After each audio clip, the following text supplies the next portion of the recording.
Lucille, how old were you when World War II started on December 7th, 1941? I was 16 years old. I was in high school, Seton High School. In Baltimore, Maryland? In Baltimore, Maryland.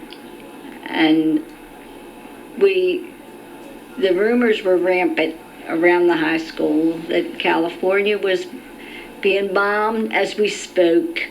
And the Japanese had landed in California. But we all just went from class to class as we were supposed to do, you know, with this terrible anxiety in our minds. So, and then you graduated from high school in June of 1942. Yes. And then we joined the USO, United Service Organization, my friends and I. Oh, your girlfriends? Yeah. Yeah. And why did you join the USO? Well, all the boys were away, all the friends we had gone out with. My husband that I have today joined the Navy, and so we had to do something to have some fun. So we got on a bus and went downtown and went to dances and met lots of great servicemen. Some I even thought I liked a lot at the time they were there. But there was really you just danced with them. There's no chance to get to know them because they would be shipped out. Well, about 2 different ones I got to and had some dates with before they were shipped out. And then we went to Fort Meade, which is an Army installation, and buses of girls, lots of girls, went to Fort Meade, and we danced with the servicemen there. And I met another serviceman in the Army that I liked a lot and had some dates with. But then he was shipped out. So I continued to correspond with them while also corresponding with my brother. I was the letter writer for the family. And also all the friends that I had that had gone. And your older brother was in the... Yeah, he was on the USS Franklin and a chief petty officer. And a lot of, when you grew up in Baltimore, Maryland, there was a lot of people your age in your neighborhood. We had a wonderful neighborhood. Everybody went to the same school, and we knew everybody. And a lot of the servicemen that were killed, I knew very well. I knew their whole families. I knew them through school. And this would be a lot of the girlfriends that you had that went to the USO with you, their brothers? Yes. Some of their brothers were killed too? Two that I can think of right now were killed. And that was very sad. So every night I scanned the newspaper for the names of the ones that were killed. Where did you work when you got out of Well, high school? I worked at the Curtis Bay Ordnance Depot, which was stored ammunition and shipped it. And I was the secretary to the colonel, the major, and the lieutenants, and the administrative officer, and everybody. I was the secretary. So you worked for the Army? Yeah, I worked for the Army for 5 years. It was a supply depot for ammunition in Baltimore, Maryland. That's right. And then on in our fun days, we met 5 people from the Curtis Bay Coast Guard Depot and went out with them, 5 girls and 5 Coast Guards. And we went to this, one girl's mother used to have us for dinner. And she baked great cakes and gave us a great dinner, wonderful lady. And we would play spin the bottle after we had dinner.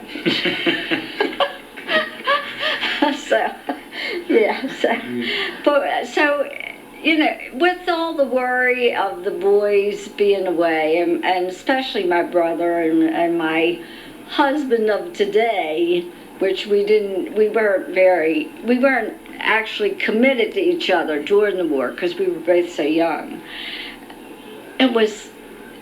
But aside from that, it was a really fun time. But we did miss all the boys we grew up with. And do you remember where you were when the war ended?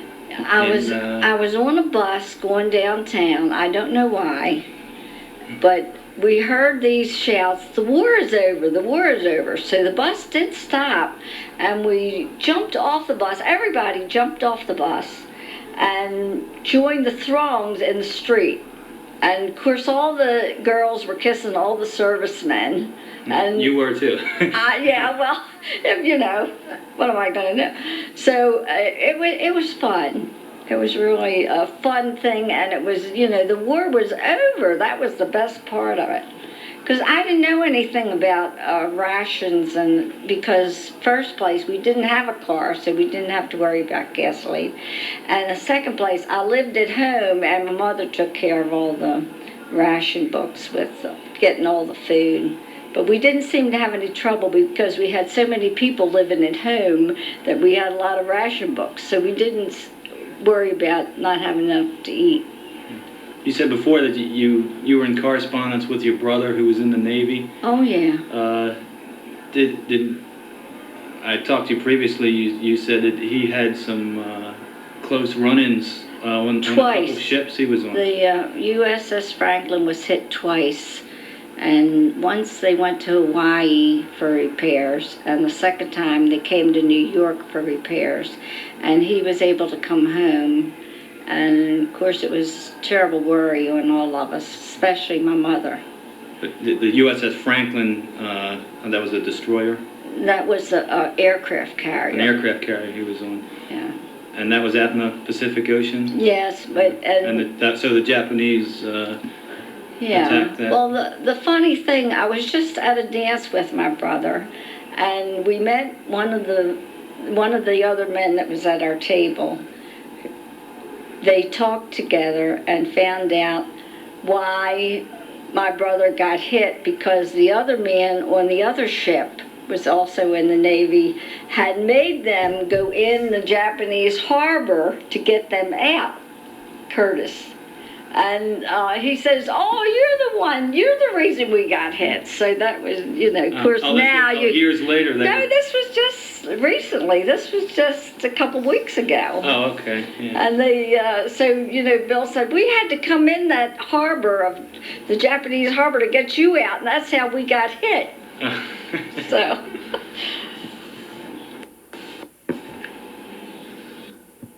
Okay, so the war ended in August 1945 when the Japanese surrendered. You still continued working at the Curtis Bay Ordnance Depot in Baltimore? Yes, I worked till a few years after that.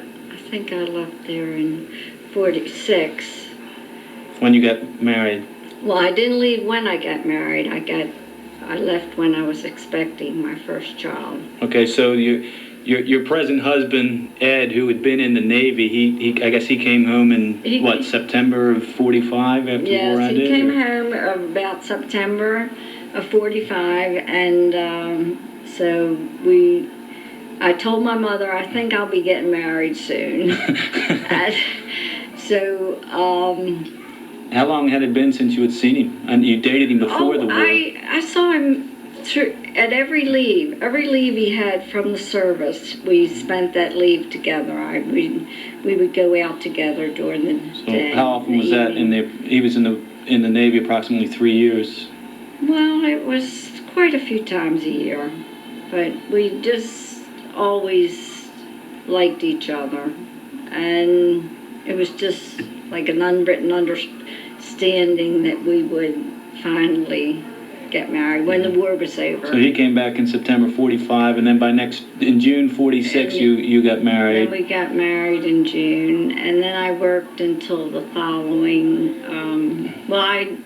Until '48, I was expecting my child.